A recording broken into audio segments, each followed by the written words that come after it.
इस वीडियो को लाइक करें, हमारे चैनल को सब्सक्राइब कर बेल आइकन जरूर प्रेस करें। पूरी द्वारकाधीश भगवान की जय हो। आज का प्रसंग है दुर्योधन का परास्त होकर तालाब में छुपना और भीम द्वारा दुर्योधन की जांघ तोड़कर अपनी प्रतिज्ञा पूर्ण करना। यही प्रसंग सुनाने जा रहे हैं। आशा करते हैं आप इसे अवश्य ही पसंद करेंगे। यह प्रसंग महाभारत के गदा पर्व से लिया गया है। दुर्योधन जल को स्तंभित करने की विद्या जानता था। अपनी मृत्यु के भय से दुर्योधन निकट के तालाब में जाकर माया से जल को स्तंभित कर छिप गया। यह बात संजय द्वारा अश्वत्थामा कृपाचार्य को ज्ञात हुई। तालाब के पास दुर्योधन को खोजते अश्वत्थामा कृपाचार्य व कृतवर्मा पहुंच गए। अश्वत्थामा ने जोर से आवाज लगा दी कि हे राजन, तुम बाहर निकलकर और पांडवों के साथ संघर्ष करो, हम लोग तुम्हारी रक्षा करेंगे। दुर्योधन बोला, हे वीरों, आप लोग भी थके हैं तथा मैं भी बाणों के घाव से पीड़ित हूँ। आज विश्राम कर हम कल युद्ध करेंगे। पांडव लोग दुर्योधन के पता लगाने को स्वयं तथा गुप्तचरों द्वारा प्रयत्न कर रहे थे, क्योंकि दुर्योधन के जीवित रहते पांडव निष्कंटक नहीं हो सकते थे। दुर्योधन ही तो पांडवों को अपमानित करने व कष्ट देने वाला था। इस युद्ध रूपी भीषण नरसंहार का कारण था। इन शिकारियों ने दुर्योधन के तालाब में छिपे होने की सूचना महाबली भीमसेन को दी। भीमसेन ने बहुत सा धन देकर उन शिकारियों को पुरस्कृत किया। भीमसेन ने यह शुभ सूचना राजा युधिष्ठिर को दी। तत्पश्चात युधिष्ठिर अपनी सेना तथा भाइयों के साथ उस तालाब के किनारे पहुंच गए जहां दुर्योधन छिपा था। अश्वत्थामा कृतवर्मा कृपाचार्य ने पांडव सेना को आते देखकर दुर्योधन को सावधान कर दिया और स्वयं भागकर दूर के एक वट वृक्ष पर जाकर बैठ गए। तालाब के किनारे खड़े होकर युधिष्ठिर ने दुर्योधन से कहा, हे दुर्योधन, तुम अपने सभी भाइयों और क्षत्रियों को मरवाकर अपनी जान बचाने के लिए यहाँ आकर छिप गए हो। हे दुष्ट बुद्धि दुर्योधन, तुम अभिमान करके अपने को परम वीर व महारथी बनते थे और कहते थे कि हम वीर क्षत्रिय कभी युद्ध में पीठ नहीं दिखाते। धिक्कार है तुम्हारे लिए इस जीवन को, धिक्कार है। कायरों की तरह मत छुपो, निकल कर वीरों की तरह युद्ध करो, युद्ध करके मरो या मारो। दुर्योधन ने उत्तर दिया कि हे धर्मराज, मैं प्राण मोह से यहाँ नहीं छिपा हूँ। मैं घावों की व्यथा से बहुत पीड़ित हूँ, बहुत थक चुका हूँ तथा अस्त्र शस्त्र रथ से हीन हूँ। मेरे पास एकमात्र गदा है। मैं धर्म युद्ध में तुम सबसे एक एक से लड़कर सभी को मार सकता हूँ, संकुल युद्ध नहीं कर सकता। युधिष्ठिर ने कहा, तुम्हारी जो इच्छा हो वह अस्त्र लेकर युद्ध करो।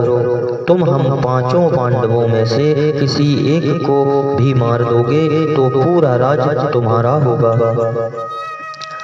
दुर्योधन गदा लिए पानी से बाहर निकल आया। युधिष्ठिर ने दुर्योधन को रक्षा कवच और बालों को ठीक कर टोप पहनने के लिए कहा।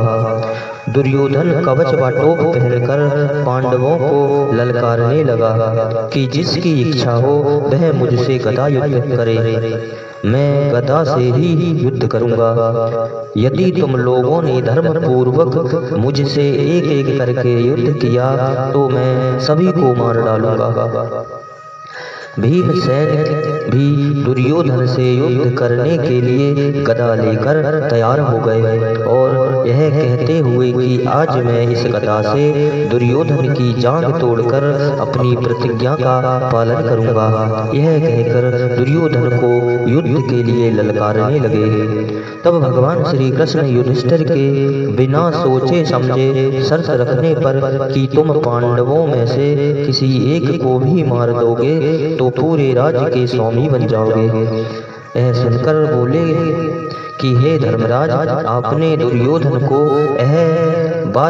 यह वचन देकर बड़ी भूल की है। यदि वह अर्जुन, नकुल, सहदेव या आपसे ही गदा युद्ध करना चाहता तो क्या होता? आप लोग में से उसे गदा युद्ध में कौन हरा सकता है? सदा ही बुद्धिमान पुरुष बलवान से मजबूत पड़ता है। भीम बलशाली है तो दुर्योधन बुद्धिशाली है। भीमसेन व दुर्योधन दोनों ही गदा युद्ध विद्या में बलराम जी के शिष्य थे। दोनों शिष्यों को एक समान जानने के कारण ही वे किसी को भी पक्ष न लेकर तीर्थ यात्रा पर चले गए थे। आज तीर्थ यात्रा से वापस आने पर यमुना जी के किनारे मित्रवारुणाश्रम में सभी ऋषियों के साथ रुके। वह नारद जी से उन्होंने कौरवों व पांडवों के युद्ध का पूर्ण वृत्तांत सुना तथा आज होने वाले अपने दोनों प्रिय शिष्यों में गदा युद्ध की सूचना भी मिली। वहां से बलराम जी अपने सभी साथियों को द्वारका जाने की आज्ञा देकर स्वयं अपने शिष्यों का गदा युद्ध देखने शीघ्रगामी रथ से युद्ध स्थल पर पहुंच गए। उन्हें देखकर दुर्योधन और पांडवों ने बहुत आदर सत्कार किया और बैठने को ही आसन दिया। बलराम जी युधिष्ठिर जी से बोले कि कुरुक्षेत्र की भूमि पवित्र है, वहाँ ब्रह्मा की उत्तर वेदी भी है, वहीं गदा युद्ध होना उचित है। अतः उनकी इच्छा से पांडव व दुर्योधन सरस्वती के दक्षिण तट पर पहुँच गए। फिर युद्ध के लिए तैयार होकर दोनों योद्धाओं ने एक दूसरे को ललकारते हुए एक दूसरे पर गदा से प्रहार करना प्रारंभ कर दिया। गदा प्रहार से दोनों योद्धा रक्त से भीषण सराबोर हो रहे थे। दोनों का गदा युद्ध देखते ही नहीं बनता। दोनों गदा युद्ध आपस में कर रहे हैं। क्योंकि दोनों ही दाएं बाएं आगे पीछे चक्कर काट कर एक दूसरे पर प्राण घातक प्रहार करने का प्रयत्न कर रहे हैं। कई बार भीम प्रहार से मूर्छित हुए तो दुर्योधन को भी होना पड़ा। दोनों में कोई भी परास्त होने का नाम नहीं ले रहा था। तब भगवान श्री कृष्ण ने अर्जुन से कहा कि इस गदा कौशल में दोनों ही समान हैं। यदि भीम बलवान है तो दुर्योधन बुद्धिमान है। धर्म युद्ध में दुर्योधन को भीम नहीं हरा पावेगा। देवताओं को भी राक्षसों को मारने के लिए छल ही करना पड़ा था। अतः छली दुर्योधन को मारने के लिए भी भीमसेन को छल ही करना पड़ेगा। इसलिए भीमसेन भी दुर्योधन की जांघ तोड़कर अपनी पूर्व प्रतिज्ञा पूर्ण करे। यदि भीमसेन अन्याय से युद्ध नहीं करेंगे तो दुर्योधन के हाथों खुद ही मारे जाएंगे और निश्चय ही दुर्योधन फिर से राजा हो जाएगा। भगवान श्री कृष्ण के परामर्श से अर्जुन ने भीम को संकेत कर जांघ पर हाथ मारा और संकेत को भीमसेन भी समझ गए तथा अपनी प्रतिज्ञा भी भीमसेन को याद आ गई। सावधानी के साथ लड़ते हुए वे चोट से दोनों के शरीर से रक्त बह रहा था तथा दोनों ही गदा टकरा कर आग की भीषण चिंगारियों के साथ भीषण ध्वनि भी हो रही थी। वहाँ दुर्योधन को भीम पर हावी होने से पांडव पक्ष के लोग सुसंकित भी हो रहे थे कि कहीं ऐसा ना हो कि भीम परास्त हो जाए और दुर्योधन राज छीन ले। इस संशय में लोग पड़े ही थे कि भीमसेन ने छल से दुर्योधन की जांघ पर अतिवेग से गदा मारी, जिससे कि दुर्योधन की जंघाएं टूट गई और वह धराशायी हो गया। दुर्योधन की जांघ आज भीम ने तोड़ डाली और दुर्योधन भूमि पर घायल अवस्था में पड़ा है। पांडवों व उनके साथियों ने उसी से शंखनाद किया। महाबली भीमसेन भी दुर्योधन के पास जाकर धिक्कारते हुए बोले कि अरे दुष्ट, तूने रजस्वला एक वस्त्रा द्रौपदी को भी सभा में बुलाकर अपनी जंघा पर बैठने का संकेत कर अपमानित किया था और मुझे बैल कहा था। तुम दुष्ट छली, तुम्हारे बार बार के छल का ही यह परिणाम है। ऐसा कहते हुए दुर्योधन के सर पे एक ठोकर मारी तथा सिर पर पैर रखकर खड़े हो गए। यह देखकर बलराम जी को भयंकर क्रोध आ गया। वह जोर जोर से चिल्लाते हुए भीम द्वारा दुर्योधन के सिर पर पैर रखने को धिक्कारने लगे और कहने लगे कि इसने गदा युद्ध के नियम के विरुद्ध नाभि के नीचे प्रहार किया है। क्रोध में चूर बलराम जी अपना हल लेकर भीमसेन को मारने के लिए दौड़े।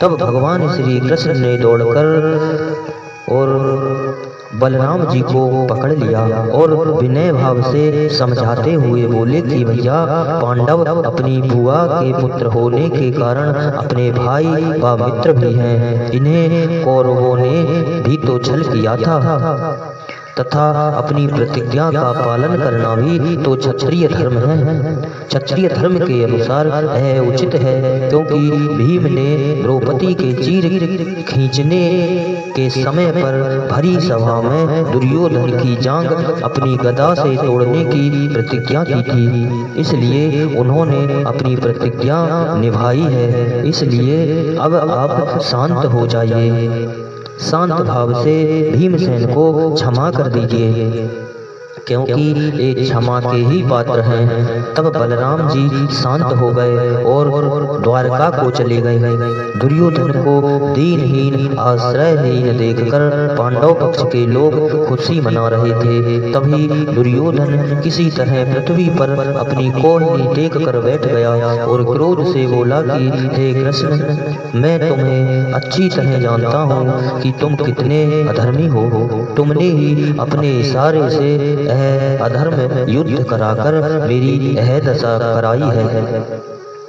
तुमने ही शिखंडी की आड़ में भीष्म पितामह का वध, अश्वत्थामा के मरने की झूठी सूचना देकर द्रोणाचार्य का वध तथा पृथ्वी में धंसे रथ के पहिए को निकालते समय कर्ण का वध तुमने ही करवाया था। तुम पापी हो, झूठे हो, निष्ठुर हो। तब भगवान श्री कृष्ण ने उत्तर दिया कि हे कुल के कलंक, क्षत्रिय अधम छली दुर्योधन, तुम बचपन से ही पांडवों से ईर्षा व द्वेष रखते हो। तुम निर्लज्ज, मूर्ख और लोभी हो। तुम्हारे अत्याचार और राज लिप्सा का यही परिणाम है। उसके बाद तड़पते व दम तोड़ते घायल दुर्योधन को छोड़कर सभी पांडव के साथ भगवान श्री कृष्ण ने सरस्वती नदी के किनारे आकर वहीं रात व्यतीत करने का निश्चय किया। इधर दुर्योधन की इस दशा का समाचार पाकर अश्वत्थामा, कृतवर्मा, कृपाचार्य पहुँचे तथा दुर्योधन की इस दशा को देखकर सब लोग दुखी हुए। अश्वत्थामा ने कहा, हे दुर्योधन, मैं अपने पिता के छल द्वारा मारे जाने पर उतना दुखी नहीं हुआ था जितना कि तुम्हारी इस दशा से हो। दुखी दुर्योधन को देखकर बोले कि हे राजन, यह क्या हो गया? जिस व्यक्ति के पास इतना बड़ा साम्राज्य व राज्य वैभव था, इतनी बड़ी सेना, बड़े बड़े महारथी, सिर पर मुकुट था, वह सब कहाँ गए? अब ना साम्राज्य है, ना राज वैभव है, ना मुकुट है, ना छत्र है, ना इतनी बड़ी सेनाएं हैं, ना महारथी हैं, यहाँ तक कि शरीर भी अपंग पड़ा है। विधि का विधान कुछ अजीब ही है, इसे समझ पाना असंभव ही है। यह सुनकर दुर्योधन की आंखों में पानी भर आया और अपने आंसुओं को पोंछते हुए दुर्योधन बोले, हे वीरों, विधि का विधान यही है कि जो एक दिन उत्पन्न हुआ है वह एक दिन मरेगा भी, इसलिए मेरा विनाश भी निश्चित ही होना था, सो हो गया।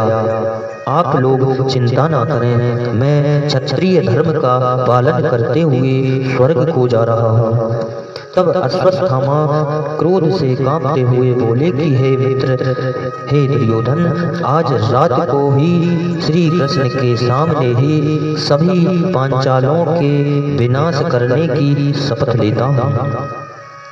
अब आप मुझे आज्ञा दें। यह सुनकर दुर्योधन का मन खुशी से उबल पड़ा।